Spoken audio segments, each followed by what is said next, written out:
Welcome to our continuing series on questions and answers from the works of Sri Aurobindo and the Mother. Today's subject is Knowledge, Part 4 from Sri Aurobindo.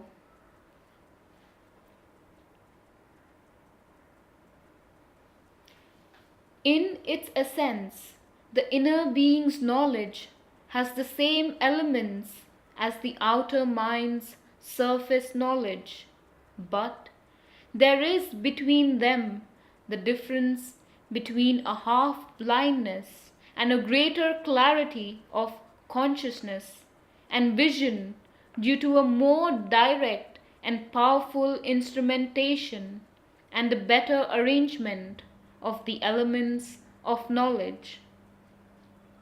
Knowledge by identity, on the surface a vague, inherent sense of our self-existence and a partial identification with our inner movements, can here deepen and enlarge itself from the indistinct, essential perception and limited sensation to a clear and direct intrinsic awareness of the whole entity within. We can enter into possession of our whole conscious mental being and life being and arrive at a close intimacy of direct, penetrating, and enveloping contact with the total movements of our mental and vital energy. We meet clearly and closely and are, but more freely and understandingly, all the becomings of our self, the whole self-expression of the Purusha on the present levels of our nature. But also there is or can be, along with this intimacy of knowledge, a detached observation of the actions of the nature by the Purusha, and a great possibility through this double status of knowledge of a complete control and understanding.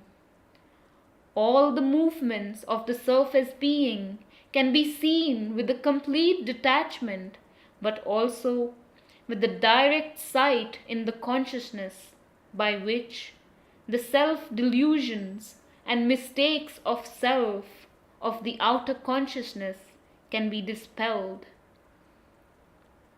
There is a keener mental vision, a clearer and more accurate mental feeling of our subjective becoming, a vision which at once knows, commands, and controls the whole nature. If the psychic and mental parts in us are strong, the vital comes under mastery and direction to an extent hardly possible to the surface mentality.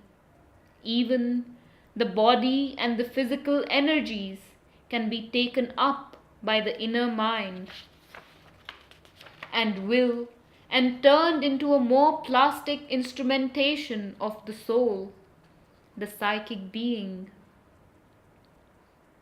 On the other hand, if the mental and psychic parts are weak and the vital strong and unruly, power is increased by energy into the inner vital, but discrimination and detached vision are deficient. The knowledge, even if increased in force and range, remains turbid and misleading. Intelligent self-control may give place to a vast, undisciplined impetus or a rigidly disciplined but misguided egoistic action. For the subliminal is still a movement of the knowledge ignorance. It has in it a greater knowledge, but the possibility also of a greater, because more self-affirming ignorance. This is because Though an increased self-knowledge is normal here, it is not at once an integral knowledge, an awareness by direct contact, which is the principal power of the subliminal, is not sufficient for that, for it may be contact with greater becomings and powers of knowledge, but also with greater becomings and powers of the ignorance.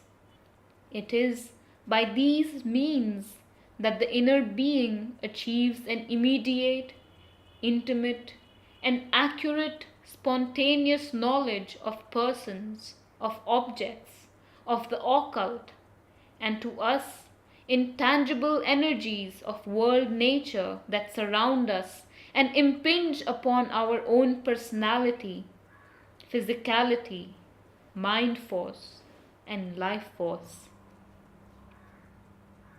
In our surface mind, we have no direct means of knowing even other men who are out of our own kind and have a similar mentality and are vitally and physically built on the same model.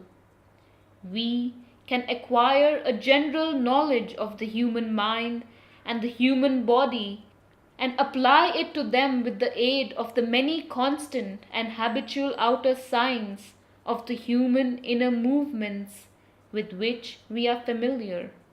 These summary judgments can be further egged out by our experience of personal character and habits, by instinctive application of what self-knowledge we have to our understanding and judgment of others, by inference from speech and conduct, by insight of observation and insight of sympathy. But the results are always incomplete and very frequently deceptive. Our inferences are as often as not erroneous constructions, our interpretations of the outward signs a mistaken guesswork, our application of general knowledge or our self-knowledge baffled by elusive factors of personal difference, our very insight uncertain and unreliable. Equally important would be the change in our dealings with the impersonal forces of the world that surround us. These we know only by their results, by the little that we can seize of their visible action and consequence. Among them, it is mostly the physical world forces of which we have some knowledge, but we live constantly in the midst of a world of unseen mind forces and life forces of which we know nothing. We are not even aware of their existence. To all this unseen movement and action, the subliminal inner consciousness can open our awareness, for it has a knowledge of it by direct contact, by inner vision, by a psychic sensitiveness. But at present, it can only enlighten our obtuse superficiality and outwardness by unexplained warnings, premonitions, attractions and repulsions, ideas, suggestions, obscure intuitions, the little it can get through imperfectly to the surface. The inner being not only contacts directly and concretely the immediate motive and movement of these universal forces and feels the results of their present action, but it can, to a certain extent, forecast or see ahead their farther action. There is a greater power in our subliminal parts to overcome the time barrier, to have the sense or feel the vibration of coming events, of distant happenings, even to look into the future.